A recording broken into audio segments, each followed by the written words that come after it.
do you want to do for the next period? Like, we have 1 hour until we leave, or 55 minutes. What are you interested in? Yeah, do you want to talk about the mural more, which I would do? It's more, but your call. Or we can do creativity exercises together. I could lead it. You guys can. You asked us if we had questions. So let's keep delivering the questions then. The audience spoke. Go. Okay, so I would love to hear more about the houses that offer safety when many times they don't. So I would like to hear about the safety that is felt, even though we're living in a world where bullets are coming through windows, where people buildings are falling, or there's fires. So I would like to hear something about the safety that was talked about here, or what the home looks like. It's that the person inside feels protected. So that's You want me to like say places that are like that? I'm questioning the ability to feel protected when things like that are happening in people's homes. Well, I can. Could I hear the children? Oh, definitely. Yeah. Tell her where you live. You have a control issue. Issue or a question? I'm having a question about how this says that even though it doesn't look bad, even though it looks bad, it's still a protection. Well, And I'm saying that on some level, some people are not even feeling protected. it comes back to the people inside your home. I'm sorry, Tyler, what did you say? I said it comes back to the people that are inside your home. Right. It comes back to what? The people that are inside. Inside your home. People inside. Right, and the way they raise kids in school today will make you cry. And nobody can do anything about it. Right now we're talking Yeah, well, they're about raising kids like that because they isolate them. They don't get together and talk and 12 step where people put their stuff out. And that's the way they run it. It's done for the benefit of the teachers and the unions. It has nothing to do with people. It has to do with jobs. And that way has created what you're looking at. So Those kids that shoot are usually kicked out of school and nobody can deal with them. So hold on a minute. So that's what I'm gonna Because- say, it's our whole society. The problem is unions, teachers' unions, and it goes right up to the government.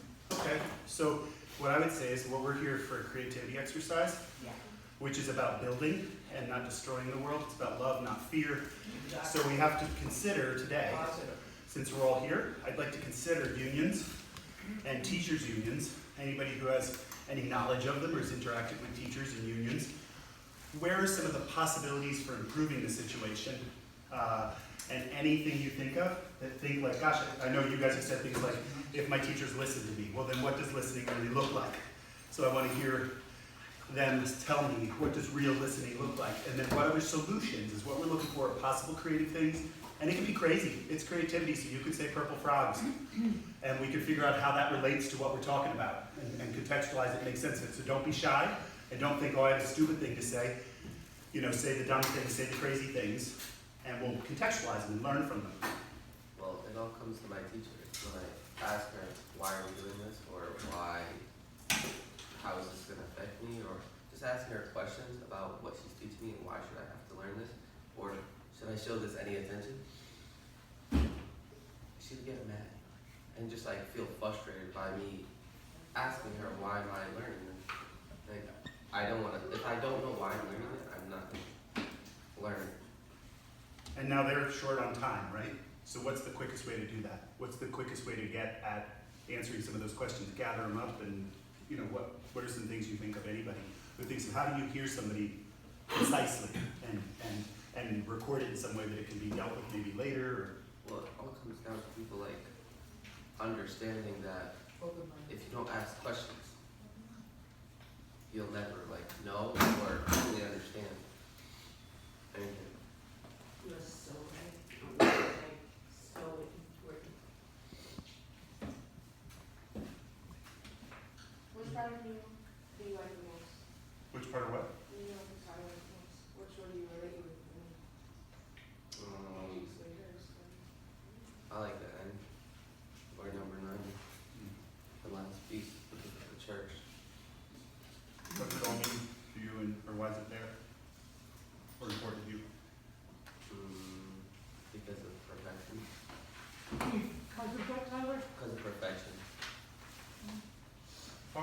Josh, what people, fill people in on what you feel, think, see there, why it matters to you.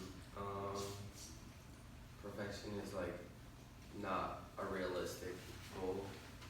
It's something you just like set in your head because you think that's what you need or you think that's what you want. When there's no such thing as being perfect, and if everything was perfect, it'd be boring because then you set another bar to perfect. It's perfect for me.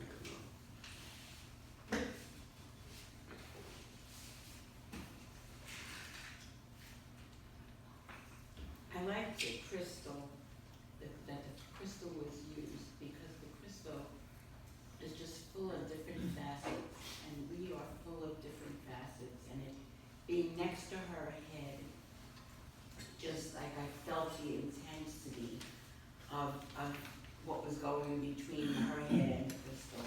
I think that's amazing. What do you see in her face, that young woman's face in the painting? Oh, just beautiful, just relaxed and at one and at peace. You know, she's perfected. Yes. To me, that's a very difficult thing to do, to convey a clear emotion, and Angie worked on that section. Not only did she work on the drawing multiple times, you can see it online when you go to the library. There are phases of that drawing to get it to say what that woman is embodying. And then when she went to paint it, there were several versions of the painting.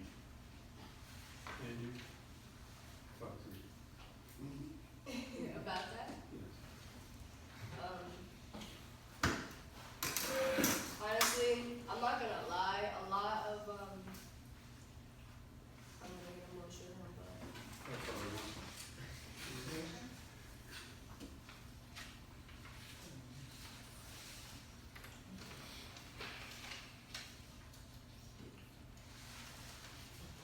I was thinking about my mom.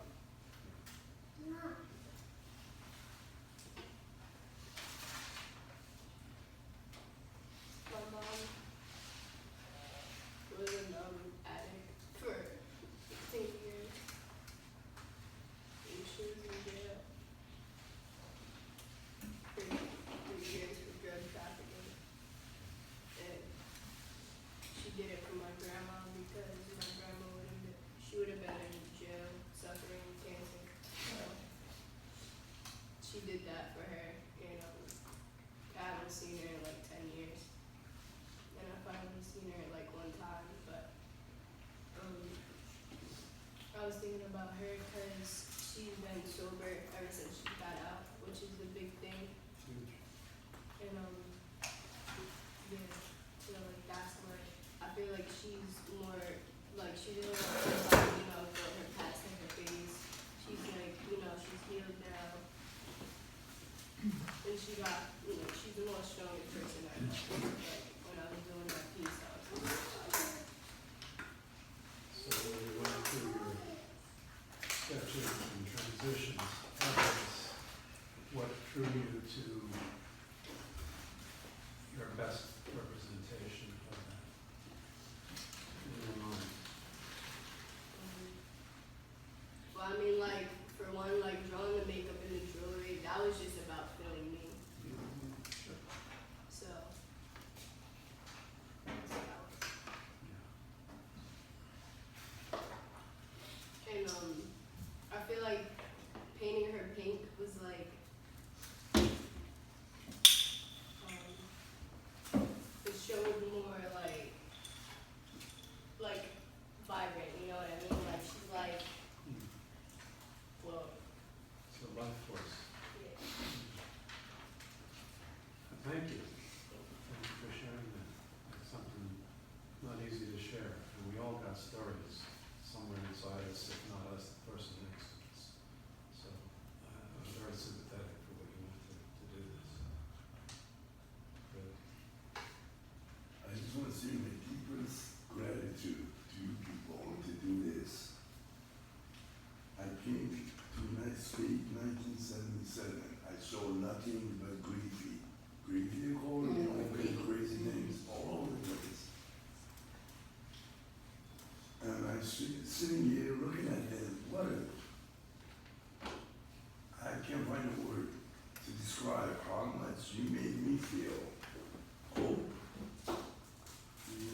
You made me feel that I should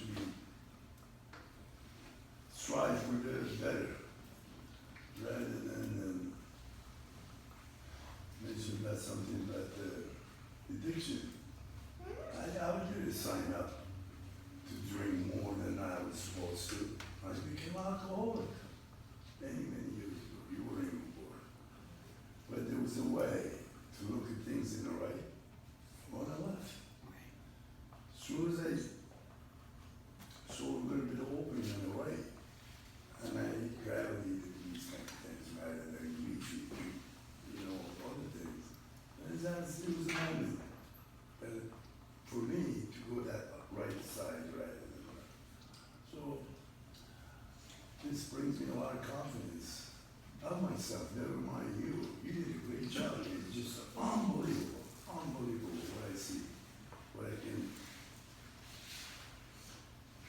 describe to somebody else like me if they don't know. You brought that kind of confidence on me. For that, I'm very, very appreciative. Very appreciate what you did. Thank you.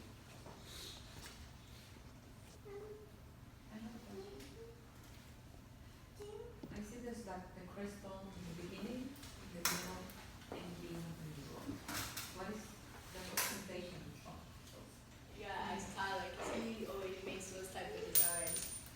But this one we actually came up with what was that? I think, wasn't this, At first, like, what was it?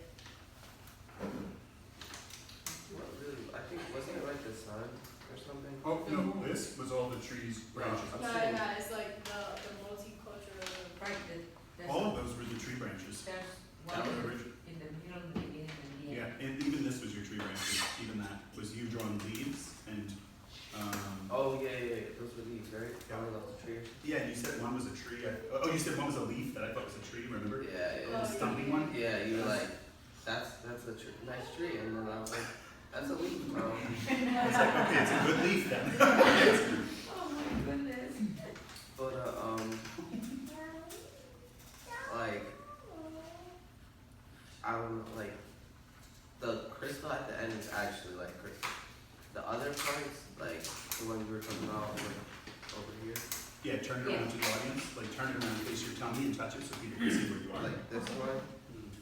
This isn't really like a crystal or the one in the middle.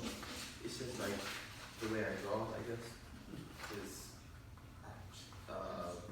angle based. I don't know how to explain it. It's like sharp edges. I don't know. And that's just It's like a bunch of shapes. exactly. You made me think immediately, when I had to do a color wheel for art class. I have to do that for time to time. Yeah. Still like, don't know what to do.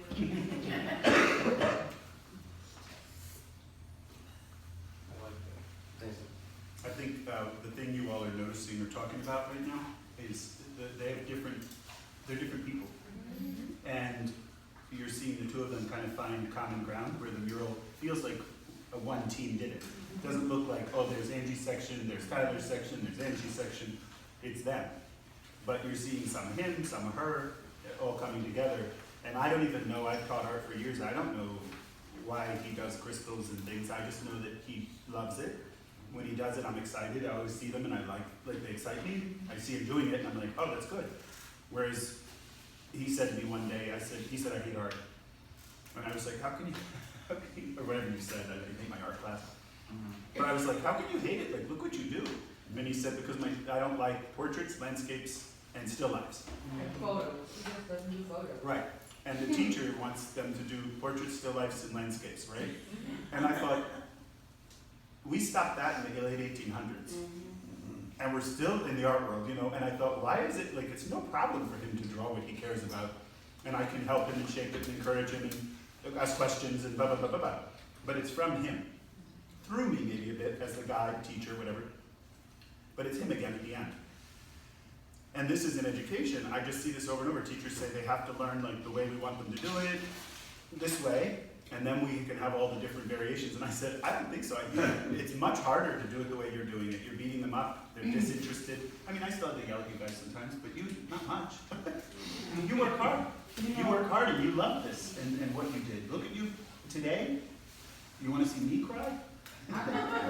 Because watching these people, this man, your grandmother, these people affected, your aunt, right? Your mom's here, you know?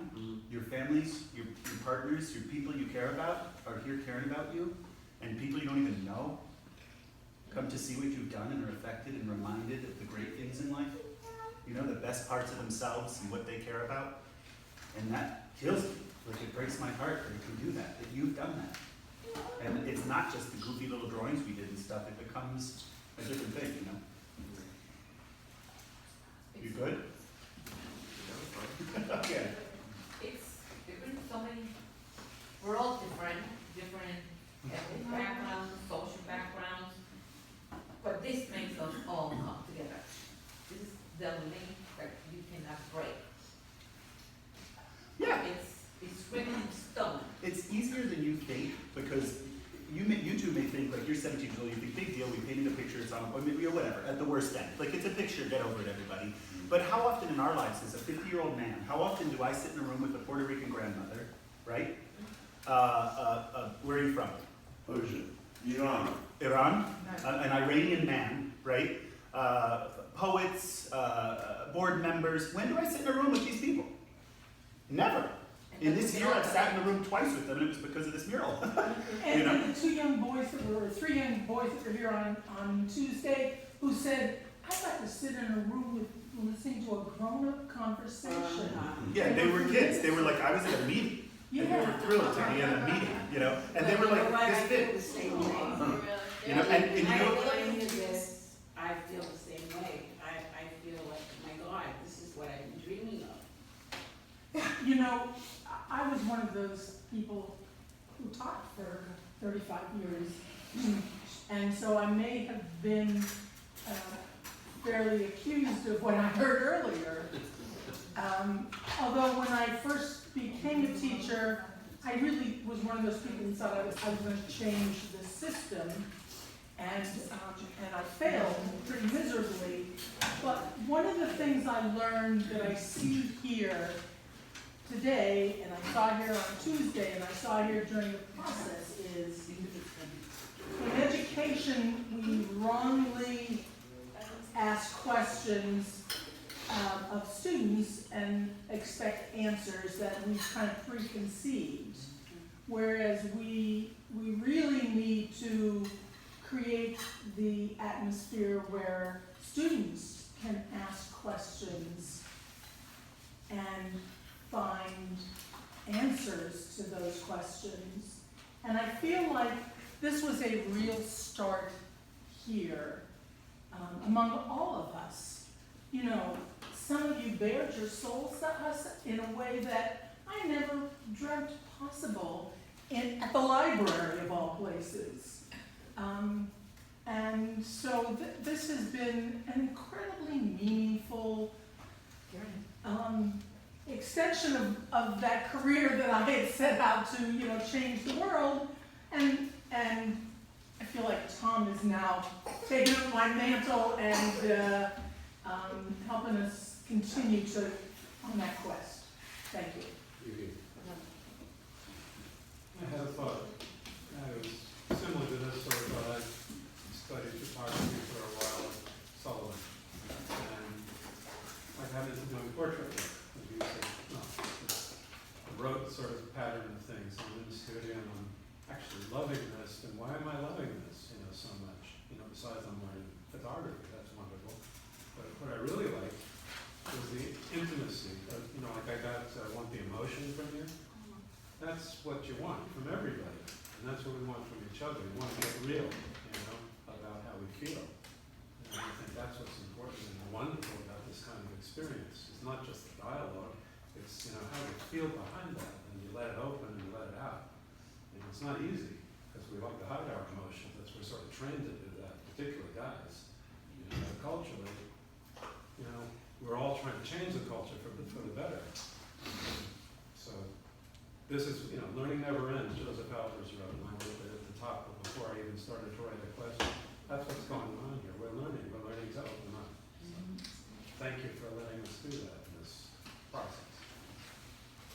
I'm always surprised where it happens. Vivian? Tom, where did these, like, number one, the quotes come? The words, we talked a lot. Yeah, that's us. Like Like, Yeah. who came up with, well, I don't care who came up with this, but if I can think of it, it says home torn or broken down. But the person feels protected, it's not your home, it's not what your home looks like, it's that the person inside feels protected. We live on Cottage Street, that's why I said. Cottage Street is not the best place, nor High Street. Like, those two are the blocks are the worst of the worst, besides York Park. But my kids have a basketball court, and it's right in front of my house. I have a front and backyard, they play right around the house, where I can see them. We barbecue, I sometimes get the kids from the block that's further down where there's a lot more nonsense stores. You guys want a burger, you guys want a hot dog, their friends, my nephew, my cousin, they all come, Angie, and that's family. And Tyler's answer was, it's there's people in the home that make you feel the safety. And that was perfect. I felt the same way the first Saturday. So, you know, it's okay. That's it. I'm with you on that. It's in our culture, like Will said, we don't express emotion very easily. It's my reason to be alive is that I feel, right? I don't wanna be numb. I don't wanna be half dead and be pretending to be here. I think it's also, it extends out to the issues we face in life. I think things like racial issues, poverty, classic social issues, drugs, whatever. Peer pressure. What? Pardon? Peer pressure, yeah. Yeah, stuff that we face that it's hard to find like a place where it's safe to get it all out and process some of it. And I teach this stuff and I still realize how much, I was teaching one day and I was talking about homelessness and I'm talking to everybody about, it's okay to express if you were homeless or you struggle with having a home, whatever. And all of a sudden I realized while I was talking that I lived in a tent. When I was 20, 21 years old, I lived in a tent. I lived in an abandoned house. I lived in my car. And all of a sudden while I was talking, I was like, I've been homeless, but I never thought of myself as homeless. I never said I was homeless in my head or my heart. I just always thought I had a place because people cared about me and there were people in the world. And I always joked that a salad is home because my mom always made salad. When she made salad, I always thought, oh, we're home. So it didn't matter where I was having salad, I was home. Even if I was sitting in the street, I was like, home again, we're good. But it struck me that my social identity, my identity was not a homeless person. So, and then I was like, oh, you were homeless one time, for like 6 to 8 months, I didn't know. Home is the place where when you have to go there, they have to take you in. Yeah.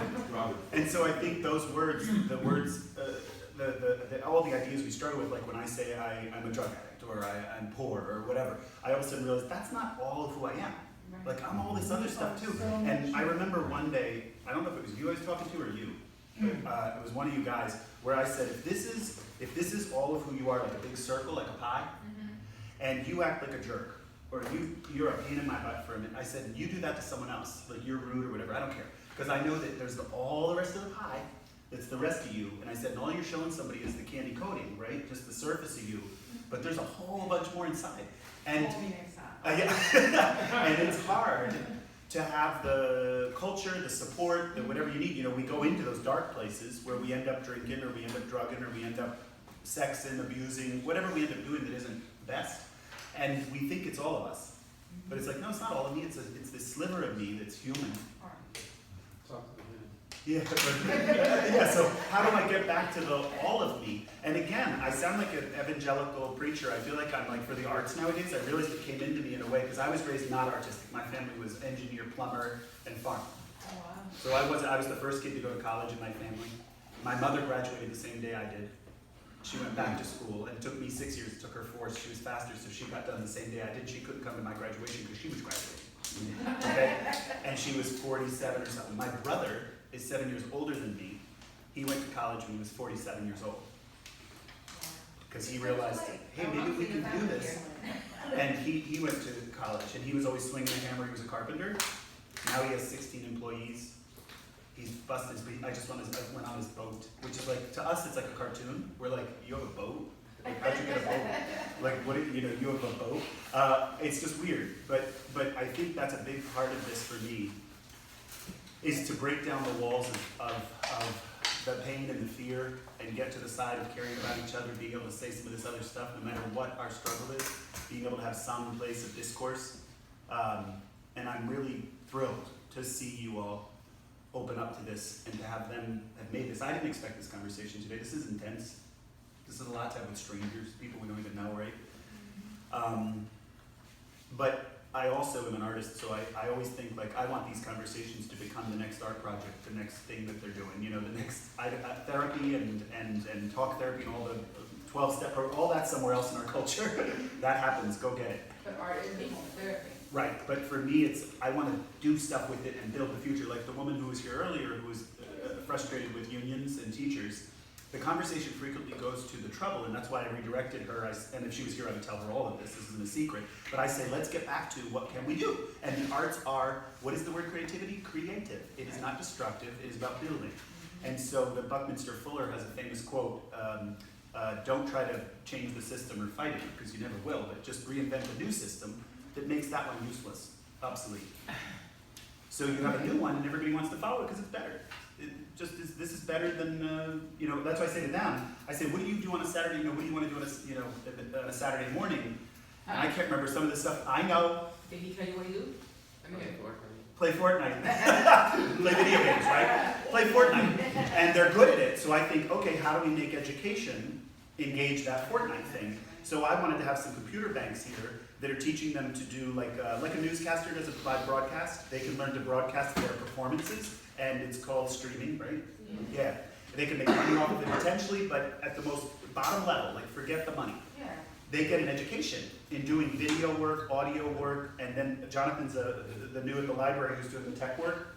If we can raise the money to have a small computer bank, I don't know what, and they can come and do and learn green screening and all the stuff you do in the movies and all that, they will have skill sets that if they go out in the world. One of the students who worked with us this summer, she just learned some graphic design stuff. She got a job doing graphic design, just part-time, you know, like little gigs, but she's making $70, $100 here and there, and I'm like, that's great. That's not our intention, but if that's the result on top of it, yay. They know how to do stuff now that they didn't know how to do before. Just that aren't as typical. an aside, Federation for the Homeless just got a bank of 13 laptops. And they're looking to, upstairs, and they're looking to do something with those laptops. So even though I can't be there on Tuesday, that is a thought to contact Kathy Kreider at the Federation to interact. And on one side, yes, like totally great. On Right. the other side, we need machines that are quite expensive. They're about $1,700 for a unit. They don't have it. Right. But those can be used for other things, definitely, in programming. Absolutely. Right, but we need ultimately to satisfy this urge for computers and to have the software and the cameras and things we need. We're gonna need $15,000-ish is the budget, which is not impossible, but people, they put roads in for $5 million, they put the jail is going for $90 million. They spent $90 million putting the jail in. If we could spend $90 million, do your math, 15,000 is a chip on someone's nail somewhere. And so I say, let's go after that and go after more of the programming, because ultimately, I didn't realize, my nephews don't want to go to college, and I didn't want to go to college, so I get it. But in this world, you gotta get some of that stuff in you because it helps you a lot. But I didn't know the numbers. If you don't get a high school education, you make less than 20,000. I'm sorry, if you graduate from high school, you'll make around 20,000 to less, right around that. If you get a 2-year degree or some college, you get 30,000 on average. On average, this isn't a guarantee. If you go up to a 4-year degree, you start to go to the $40,000 range, right? So I see my nephews already don't want to go to college. They're starting to struggle. Stuff's starting to happen. I think, and then I say, look at your brother, who's 7 years older and still struggling, didn't go to college. Do you want to have a little more ease, you know? And I'm not saying it's the only thing. I didn't go to college till I was 22, so I left high school for 4 years, and then said, this is getting hard. Maybe I need to learn more, and I went back in. I tell them, pick a class, go in. You can take a semester and then quit and go back after whatever, but get in a little bit just to feel what it's like. It's so different than high school. In high school, you don't get to study everything you want. In college, all of a sudden, you get to say, hey, I want a little of that, a little. I took astrology and whatever. I don't remember what I took, you know. I was like, yeah, I'll try storytelling. So I think the main thing I think today is for you all, get on that list. If you have an interest in being involved in youth programming in the county, leave your name on this list and write it so I can read it, because I'm not good at reading handwriting. But I'll send you an email. It won't be often, but it'll be stuff where you could say, okay, we can get them down there. They say to me that students won't come to the events, but their grandmothers will make them go to the event. And then when they get there, if the programming is good, But you know, they come back, and like you said, one of you said, who was it, Mom, or who said that he showed up? Oh, I think it was my grandma and my aunt were like, I was like, I don't know if I really want to do this, and they were like, you're doing it. Yeah, now, was that a good idea ultimately? Long haul? Yeah. Okay, talk about that story a little bit, like, why don't you want to do it? Like, why is it like,